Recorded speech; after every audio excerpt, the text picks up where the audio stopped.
여러분, 그 추석 명절 때 저는 옛날에 어렸을 때 추석 명절 때 그 외갓집이나 또 할아버지 댁을 가지를 못했습니다. 가지 못한 이유는 저희 아버지가 움직이지 못했기 때문에 네, 추석 때는 외로웠던 그런 기억이 있습니다. 친구들은 다 친척들 집에 가고 친구들이랑 놀려고 전화하면 다 없어요. 그래서 그때 믿음이 좋아서 성경을 열심히 봤으면 좋았겠지만 아직 어렸던 때라 제 기억에는 텔레비전과 함께했던 그런 기억이 있습니다. TV를 보면서 영화를 보고 드라마는 그 당시 별로 없었고 이제 영화를 옛날 영화, 서부 영화나 이런 영화들을 이제 자주 봤었는데요. 그런 영화를 볼 때마다 또 혹은 드라마를 볼 때, 소설을 읽을 때 항상 기대하는 것이 있습니다. 여러분은 어떤 것을 기대하십니까? 저는 나름대로 기대했던 건 뭐냐면 반전이 일어나기를 항상 기대했습니다. 어떤 반전이냐? 처음 시작할 때는 항상 악인이 승승장구합니다. 나쁜 사람이 잘 되고 선한 사람이 항상 당하는 그러한 모습으로 시작을 합니다. 그럴 때마다 언제쯤 가서 저 상황이 바뀔까, 언제쯤 이런 상황이 뒤집어질까 기대를 하며 끝까지 지켜봤던 그런 기억들이 있습니다. 그래서 마지막에 다시 권선징악이 이루어질 때에 그 일이 이루어질 때 참 기쁘고 그 영화를 즐겁게 봤던 기억이 있습니다. 그러나 이런 일이 그런 반전이 일어나지 않을 그런 가끔 영화도 있거든요. 그런 영화를 볼 때는 왠지 찜찜해요. 내가 괜히 봤다 이런 생각을 할 때가 있습니다. 근데 오늘 본문을 보시면 굉장한 반전을 이루는 내용이 들어 있습니다. 오늘 본문을 고정관념 속에서 읽을 때는 별다른 반전이 일어나지 않습니다. 그러나 그냥 여인의 헌신과 믿음만을 보게 되는데 고정된 틀을 벗어나서 이 말씀을 보게 되면 또 당시 문화와 상황을 고려해서 우리가 이 말씀을 살펴보게 되면 굉장한 반전이 이 본문 속에 숨어 있는 것을 보게 됩니다. 이 거대한 반전은 다른 사람에게서 이루어진 것이 아니라 한 여인의 믿음으로 이루어지는 것을 우리는 보게 됩니다. 누가복음의 저자인 누가는 오늘도 당시 믿음이 있노라고 자부했던 바리새파 사람들과 또 무시받고 천대받던 한 여인의 믿음을 대조시키면서 진정한 믿음이 어떤 것인지 우리에게 설명해주고 있습니다. 이제 본문을 한번 살펴보기를 원합니다. 자, 오늘 본문을 보게 되면 이렇게 되어 있습니다. 한 바리새인이 예수님을 잔치에 청합니다. 잔치에 청해서 함께 밥을 먹으려고 합니다. 그때 한 여인이 나타납니다. 한 여인이 나타나서 자기의 눈물로 예수님의 발을 적시고 또한 그 적신 발을 자기 머리털로 닦습니다. 그리고 그 발에 입을 맞추고 또 그 발에 향유를 붓습니다. 이 내용을 보면서 많은 분들이 이런 결론을 냅니다. 어떤 결론이냐면 이 여인처럼 예수님을 잘 섬기고 회개할 때 죄 사함을 받고 구원을 얻고 복을 받을 수 있다는 결론을 내립니다. 또한 내게 있는 가장 값비싼 것을 주님께 드려야 한다, 이런 적용점을 내기도 합니다. 그래서 저는 오늘 본문 말씀을 계속해서 보면서 정말 그것일까? 오늘 본문 속에서 지금 하나님께서 우리에게 요구하시는 것이 과연 그것인가? 우리 한번 살펴보기를 원합니다. 이것을 살펴보기 전에 우리가 유대인의 전통 문화에 대해서 한번 살펴보기를 원합니다. 유대인의 전통 문화 속에서 손님을 대접하는, 환대하는 문화가 있습니다. 유대인들은 손님을 이렇게 불렀을 때 그 손님이 들어오면서부터 환대하는 그런 문화가 있었는데요. 그 환대하는 문화의 첫 번째가 뭐냐면 그 손님이 손과 발을 씻을 수 있는 물을 내어준다는 것입니다. 한번 슬라이드 하나 첫 번째 거 보여주시겠습니까? 네, 첫 번째 슬라이드를 보시면 저렇게 지금 발을 씻겨주는 장면이 나오죠. 그래서 그 당시에는 저희처럼 이런 신발이 아니라 샌들이었습니다. 그래서 먼지가 발에 묻었고 그 먼지를 밖에 돌아다니면서 묻었던 먼지를 집에 들어왔을 때 주인이 혹은 종이 그의 발을 씻어주는 그러한 환대를 했다고 기록되어 있습니다. 자, 두 번째는 뭐냐면 반갑게 맞이하는 겁니다. 반갑게 맞이하는데 어떻게 맞이를 하느냐? 바로 입 맞추는 것이었습니다. 이 입 맞추는 것은 키스라기보다는 서로의 볼을 어긋대어 하는 그러한 입 맞춤이었습니다. 이것은 중동의 전통적인 그러한 인사법이었습니다. 서로 교차 형식으로 두세 번 주고받습니다. 반가운 사람의 경우에는 두세 번이 아니라 여러 번도 이렇게 어긋져서 이렇게 볼을 맞대고 비빈다고 합니다. 이 중동에서 이 인사가 굉장히 중요합니다. 왜 중요하냐면 이 인사를 나누는 것은 서로 간에 적대감이 없이 상대방을 환영한다는 의미였기 때문입니다. 자, 마지막으로는 손님에게 올리브 오일을 제공을 합니다. 머리에 올리브 기름을 바르는 것은 흙먼지를 뒤집어 쓴 머리에 윤기가 흐르게 하고 지친 심신을 풀어주며 항균 작용을 한다고 되어 있습니다. 이 모든 것이 언제 이루어지는 거냐면 식전에 이루어지고, 그것이 마친 후에 손님은 식탁에 기대어 누워서 식사를 했습니다. 한 장 더 넘어갈까요? 네, 이것이 그 당시에 식사했던 모습입니다. 저희가 생각하는 거하고는 좀 다르죠. 우리가 마지막 만찬, 주의 만찬을 보면 테이블에 이렇게 둘러서 가지고 앉아서 먹는 것을 우리가 상상을 하지만, 이 당시 문화 속에서는 이렇게 비스듬히 누워서 식사를 했다고 합니다. 소화는 어떻게 시켰는지 참 궁금합니다. 저같이 위장 약한 사람은 누워서 먹으면 반드시 체하거든요. 근데 이 당시는 아마 그런 건 없었던 것 같습니다. 그래서 이런 문화 속에 지금 있었습니다. 근데 오늘 본문 44절과 46절을 한번 보겠습니다. 44절과 46절을 보게 되면 이렇게 되어 있습니다. 그 여자를 돌아보시며 시몬에게 이르시되 이 여자를 보느냐? 내가 내 집에 들어올 때에, 시몬에게, 그 바리새인에게 하는 이야기이십니다. 너는 내게 발 씻을 물도 주지 아니하였으되, 45절입니다. 너는 내게 입 맞추지도 아니하였으되, 46절입니다. 너는 내 머리에 감람유도 붓지 아니하였으되라고 말씀을 하고 있습니다. 이 바리새인의 이름이 시몬입니다. 이 사람은 왜 이렇게 환대하는 세 가지의 행동을 생략했을까요? 왜 생략했을까요? 이게 당연한 거였거든요. 근데 지금 이 세 가지를 생략을 했습니다. 우리는 이것을 이해하기 위해서 시몬이 예수님을 왜 초대했는지를 한번 살펴봐야 할 것입니다. 36절 한번 보시겠습니다. 우리 성경에는 한 바리새인이 예수께 자기와 함께 잡수시기를 청하니라고 되어 있습니다. 여기서 지금 한 바리새인이라고 기록되어 있습니다. 한 바리새인. 그런데 원어를 보게 되면 뭐라고 되어 있냐면 바리새인 중에 한 사람이 이렇게 되어 있습니다. 바리새파 사람 가운데 한 사람이 이렇게 되어 있는 것입니다. 즉 바리새인 무리가 거기 있었고, 그 바리새인 무리 중에 한 사람인 시몬이 예수님을 그 잔치에 초대한 것입니다. 자, 여기 이 바리새인 무리는 예수님을 적대시했던 무리였습니다. 앞에서 우리가 계속해서 살펴봤지만 바리새파 사람들은 예수님을 적대시했습니다. 심지어 예수님을 어떻게 하면 없앨까라고 생각했던 그러한 사람들이었습니다. 왜냐하면 예수님께서 그들의 전통을 무시하셨습니다. 그리고 그들을 향해서 날선 말씀을 하셨기 때문입니다. 더군다나 그들의 정체성과 또 같은 안식일을 범하셨습니다. 그들의 생각이죠. 그들의 생각에 예수님은 안식일을 범했습니다.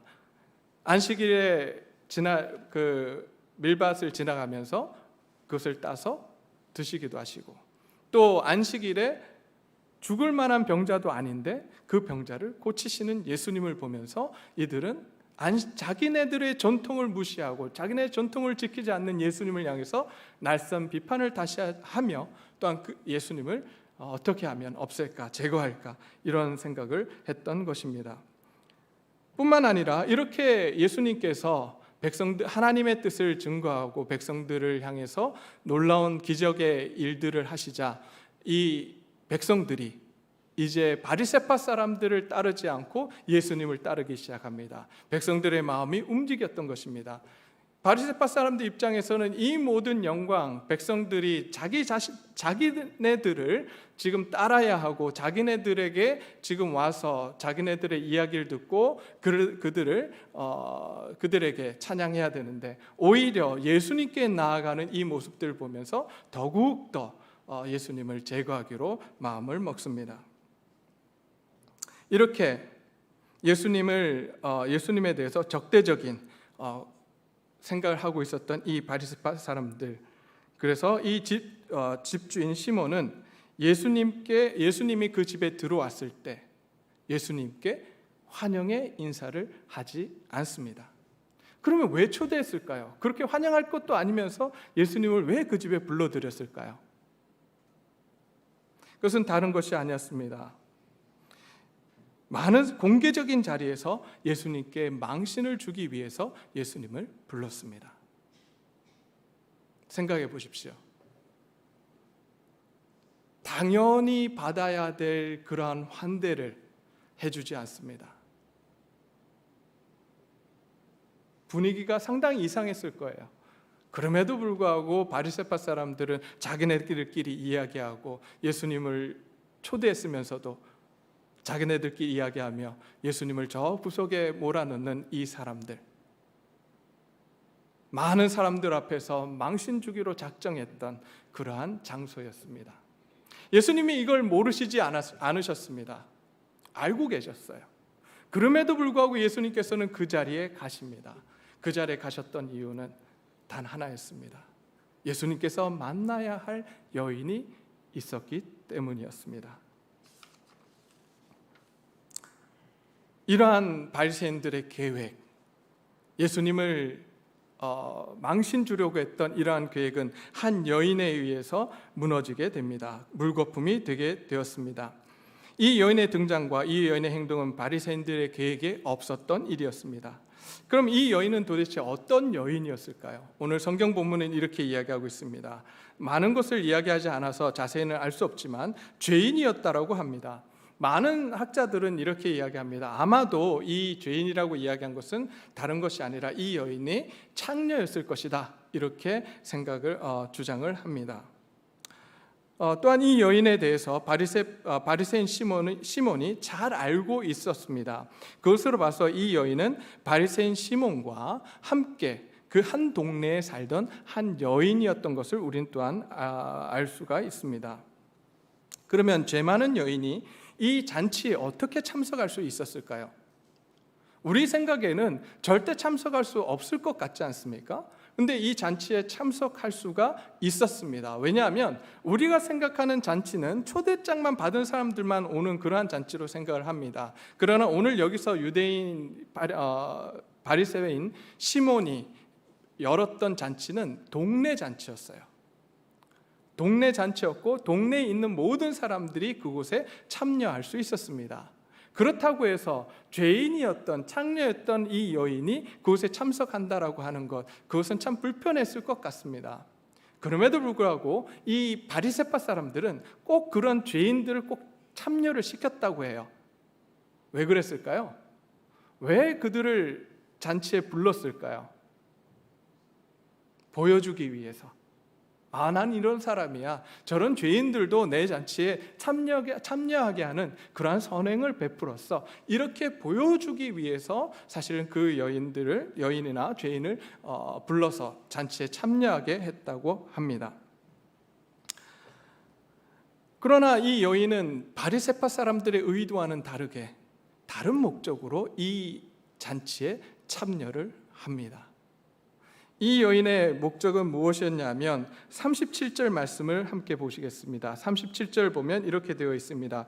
그 동네에 죄를 지은 한 여자가 있어 예수께서 바리새인의 집에 앉아 계심을 알고 라고 되어 있습니다. 지금 예수님께서 어디 있는지 알았습니다. 예수님이 어디 있는지를 알고 지금 그 자리에 간 것입니다. 그냥 잔치에 참여한 것이 아니라, 바리새파 사람들이 오라고 해서 그 잔치에 참여한 것이 아니라 자기는 목적이 있었어요. 누구를 보기를 원했냐면 바로 예수님을 보기를 원했습니다. 예수님을 보기 위해서 지금 이 잔치 자리에 나아간 것입니다. 그러면 이 여인은 왜 예수님을 만나기를 원했을까요? 무엇 때문에 예수님을 그토록 보기를 원했을까요? 아마 이 여인도 소문을 들었을 것입니다. 예수님이 어떤 분이셨습니까? 예수님은 어떤 분이셨죠? 예수님은 죄인과 세리의 친구가 된다는 이야기를 들었습니다. 그리고 그 죄인들을 용서해 주시고 다시 하나님 나라의 백성으로 삼아 주신다는 그러한 이야기를 들었을 것입니다. 그때 이 여인도 자기가 지었던 죄들이 분명히 떠올랐을 것입니다. 자기가 어쩔 수 없이 살아남기 위해서 창녀의 일을 했지만 그것으로 인해서 그 공동체로부터 소외를 당하고 자기 자신이 얼마나 힘들었는지 알고 있었습니다. 그러기에 다시 하나님 앞에 그 죄를 용서를 받고 하나님 나라 안으로 들어가서 하나님의 백성이 되기를 간절히 소원했을 것입니다. 그때 그렇게 해주실 수 있는 분이 있었습니다. 그분이 바로 예수님이셨습니다. 그러기에 그 예수님을 만나기를 간절히 소원했던 것입니다. 그래서 그 잔치자리에 나아갑니다. 아마 이건 큰 용기가 있어야 될 것입니다. 많은 사람들이 그 여인이 왔을 때 아마 수군거리고 손가락질하고 아마 그랬을 것입니다. 그럼에도 불구하고 이 여인에게는 예수님을 보겠다는 그 하나의 목적을 가지고 이 자리에 나아갑니다. 그리고 또한 이 여인은 향유를 담은 옥합을 가지고 나아갑니다. 그 당시 향유 옥합이라고 하는 것은 굉장히 비싼 물건이었습니다. 이 여인이 이 값비싼 향유를 가지고 나아간 것은 처음부터 예수님의 발에 붓겠다는 생각이 없었던 것 같아요. 아마 예수님께 드려서 예수님의 사역을 돕기 위해서 아마 이것을 드리려고 가져갔던 것 같습니다. 그런데 이게 웬일입니까? 바리새인 집에 들어가서 그 잔치에 들어갔을 때 당연히 예수님께서 자기가 생각할 때는 이 바리새인들조차도 예수님을 적어도 환대해야 된다라고 생각했는데, 환영해야 된다고 생각했는데 아무도 환영을 하지 않습니다. 아무도 발 씻을 물도 내어주지 않고 아무도 입 맞춰주지 아니하며 그의 머리에 올리브유도 부어주지 않습니다. 그런데 더 이상한 건 아무도 그 무례한 행동을 하고 있는 바리새인들 향해서 지적하지 않는다는 사실입니다. 여기서 예수님만 그 잔치에 참여했을까요? 그렇지 않습니다. 예수님의 제자들도 함께 했을 것입니다. 예수님을 따르던 사람들도 함께 했을 것입니다. 그러나 아무도 그 바리새파 사람들의 무례한 행동에 대해서 지적하지 않습니다. 입을 꼭 다물고 있습니다. 이 여인은 생각했을 것입니다. 도대체 예수님이 왜 저런 대우를 받아야 하는지, 말도 안 되는 이런 대우를 받는 이유가 무엇인지 아마 분통이 터졌을 것입니다. 아무 남자도 움직이지 않습니다. 그때 이 여인이 예수님 발 앞으로 나아갑니다. 그리고 예수님 발 앞에 나아가서 누구도 해주지 않았던 그 환대를 이 여인이 직접 해주기 시작합니다. 38절을 보면 이렇게 되어 있습니다. 예수의 뒤로 그 발 곁에 서서 울기 시작했습니다. 아마 이 울음은 두 가지 의미가 있었다고 저는 생각이 듭니다. 첫 번째, 자기 죄에 대한 고백이에요. 자기가 얼마나 죄를 지었던지 그의 삶의 고난과 고통 가운데 있었던 그 아픔들을 지금 눈물로 흘려내고 있었습니다. 또 하나, 그 눈물뿐만 아니라 아마 예수님이 당하시고 있는 이 모욕적인 상황들이 자기 자신의 감정이입이 되었을 거예요. 사람들이 자기 자신을 무시하고 그 시선들이 너무나도 힘들었던 이 여인, 그런데 내가 그렇게 존경하고 이분은 정말 메시아라고 생각하며 내 삶의 문제를 해결하실 수 있는 분이라고 믿었던 그분이 지금 저 바리새인들의 모욕을 당하고 있는 그 순간 아마 눈물을 주체할 수 없었을 것입니다. 그렇게 한참을 웁니다. 한참을 눈물을 흘리며 얼마나 울었던지 예수님의 발을 눈물로 적셨다라고 성경은 기록하고 있습니다. 그리고 이제 자신의 머리털로 예수님의 발을 닦습니다. 여러분, 이 당시에도 그렇고 지금도 그렇지만 여인의 머리는 굉장히 소중합니다. 근데 이 여인이 자기 자신의 머리를 풀어서 예수님의 발을 닦습니다. 이것은 정말 놀라운 환대였습니다. 거기서 그치지 않습니다. 예수님께 발에 입을 맞춥니다. 아무도 예수님의 뺨에 입을 맞춰주지 않았는데 이 여인이 입을 맞춰줍니다. 그리고 자기 자신이 가져갔던 그 향유 옥합을 열어서 예수님의 발에 붓습니다. 아무도 예수님의 머리에 부어주지 않았던 올리브유, 그러나 이 여인이 그 올리브유보다 더 귀한 옥합을 깨어서 향유를 예수님의 발에 붓습니다. 이 여인의 행동으로 이 잔치집의 분위기는 대반전을 이룹니다. 바리새파 사람들, 자기네가 목적했던 대로 예수님께 모욕감을 주려고, 망신을 주려고 그렇게 행동을 했는데 이제 이 여인으로 인해서 그들이 당황하기 시작합니다. 그리고 그 자리에 아무 말도 하지 못했던 예수님의 제자들과 예수님을 따르던 무리들이 이제 마음 편히 오히려 기뻐하며 그 자리에 앉아 있습니다. 이 여인으로 인해서 예수님께 모욕감을 주고 망신을 주려고 했던 바리새파 사람들의 계획이 틀어졌습니다. 하나님께서 이 여인을 보내셨을 때 의도가 분명히 있었을 것입니다. 바리새파 사람들에게 지금 그들이 무엇을 잘못하고 있는지, 그들이 하는 행동이 얼마나 무례한 것인지, 그렇게 해서는 안 된다라고 하는 것을 예수님께서 이 한 여인을 통해서 가르쳐주고 계십니다. 그러면 이 바리새파 사람들이 어떻게 했어야 될까요? 회개하면 되잖아요. 근데 회개했을까요? 오늘 본문 말씀을 보면 회개하지 않습니다. 오히려 예수님을 더 깎아내리려고 합니다. 그러면서 뭐라고 하냐면 39절에 예수를 청한 바리새인이 그것을 보고 마음에 이르되 이 사람이 만일 선지자라면 자기를 만지는 이 여자가 누구며 어떠한 자 곧 죄인인 줄을 알았으리라. 이 말이 뭐냐 하면 그것도 모르는 사람인 걸 보니 선지자가 선지자조차도 되지 않는구나. 지금 이렇게 비하하는 거예요. 하나님 앞에 하나님께서 회개의 기회를 주셨음에도 불구하고 이 바리새인들은 회개하지 않습니다. 오히려 더 예수님을 깎아내리기 시작합니다. 그러자 예수님께서 이 바리새인에게 대답을 하십니다. 40절과 42절의 비유 말씀을 통해서 이 여인이 어떠한 여인인지 예수님께서 알고 계신다라고 말씀을 합니다. 그리고 이 여인이 하는 일을 받아들인 것은 그의 죄를 용서해 주기 위해서 내가 받아들였다라고 말씀을 해주고 있습니다. 그러면서 예수님께서 그 잔치에 참여한 모든 사람들 앞에서 그 여인이 죄 사함을 받았노라고 선포하십니다. 그리고 예수님께서 이 여인을 향해서 내 믿음이 너를 구원하였노라라고 하시며 평안히 가라고 말씀해 주십니다. 이제 이 여인도 하나님 나라의 백성이 되었습니다. 하나님의 복을 받은 하나님의 자녀가 된 것입니다. 예수님께서 이 여인의 믿음을 통해서 그 여인에게 구원이 임하셨음을 선포하셨습니다. 이 여인은 구원을 받았습니다.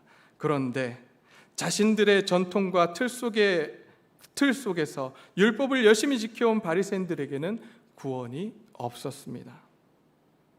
왜냐하면 그들은 예수님을 메시아로 믿지 않았기 때문입니다. 그렇다면 바리새인들은 왜 예수님을 나의 구원자, 나의 주인으로 인정하지 못했을까요? 그것은 다른 것이 아니었습니다. 그들이 가지고 있었던 고정관념과 틀, 그리고 그들의 전통 때문이었습니다. 그들이 만들어 놓은 틀과 전통을 버리지 못해서 그 틀과 전통을 깨뜨리시는 예수님을 메시아로 받아들이지 못한 것입니다. 오늘 본문은 한 여인에 의해 대반전을 이루는 사건을 보여줍니다. 이 반전은 다른 것으로 이루어지지 않았습니다. 이 여인의 믿음에서 비롯되었습니다.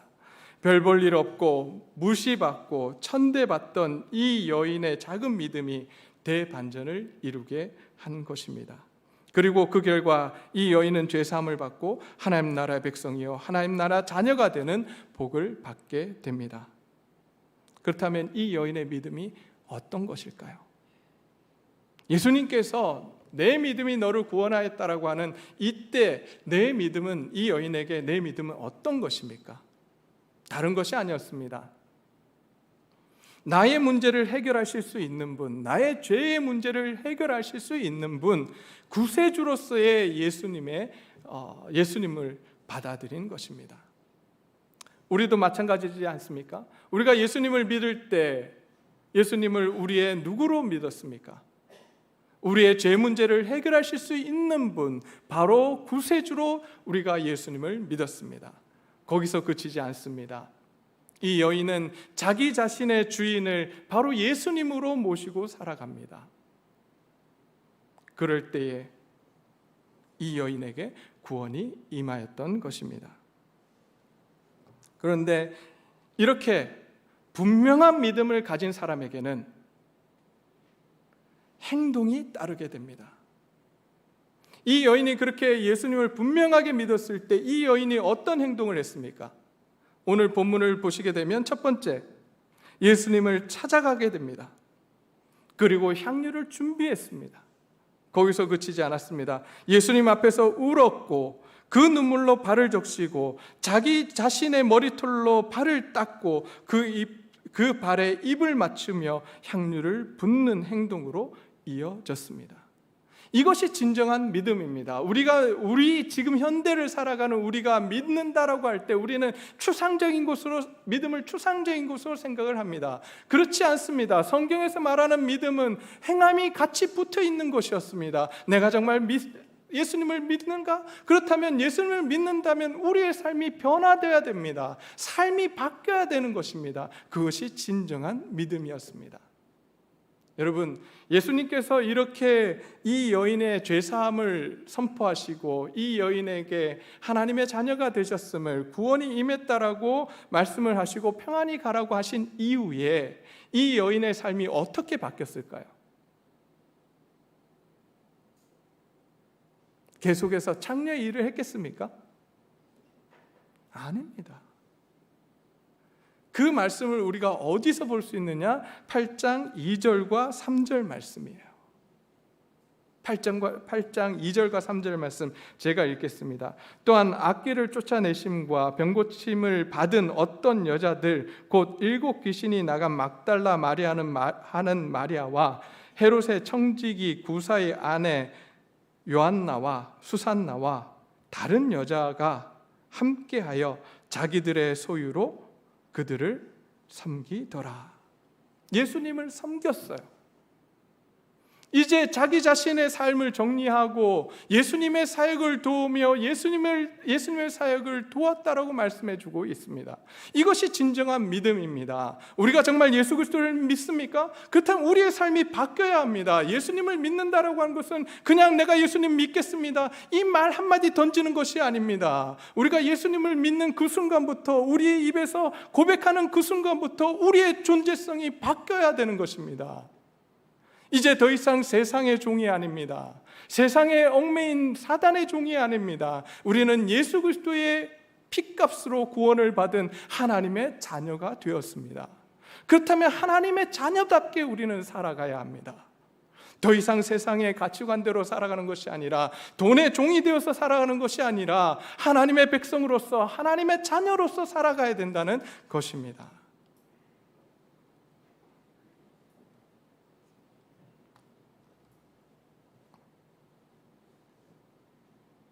우리가 주님의 주신 그 은혜와 사랑을 바로 안다면 우리는 방종할 수 없습니다. 죄 가운데 나아갈 수 없습니다. 우리 마음대로 살아갈 수가 없습니다. 그러기에 오늘 이 시간 우리 하나님 앞에 더욱더 하나님의 은혜를 알게 해달라고, 더욱더 하나님의 사랑을 알게 해달라고 간구하는 시간이 되기를 소원합니다. 이제 우리는 이 여인처럼 부족하고 작은 믿음이라 할지라도 예수님 앞에서 그 작은 믿음을 가지고 나아가기를 원합니다. 예수님께서는 그 작은 믿음을 통해서 우리 인생의 반전의 역사를 이루실 것입니다. 어쩌면 우리 인생 가운데 반전의 역사가 일어나지 않을 수도 있습니다. 그러나 기억하십시오. 우리의 생명을 다하고 주님을 만나는 그날 참 반전이 일어날 것입니다. 지금은 비록 세상 사람들에게 멸시받고 천대받는 우리의 모습일지도 모르겠습니다. 너의 삶이 왜 그렇냐라고, 주님을 믿는데도 왜 그렇게 어렵게 사냐라고 그들의 손가락질 받는 우리일지도 모르겠습니다. 그러나 기억하십시오. 우리가 하나님 앞에 가는 그날 우리는 하나님의 보좌 앞에 하나님께서 칭찬하시는, 하나님께서 귀히 여기시는 사람들임을 여러분들 기억하시기를 바랍니다. 우리가 그날을 기대하며 오직 예수님 한 분만을 바라보고 살아가는 저와 여러분들이 되시기를 소원합니다. 우리는 다른 것 바라는 것이 아니라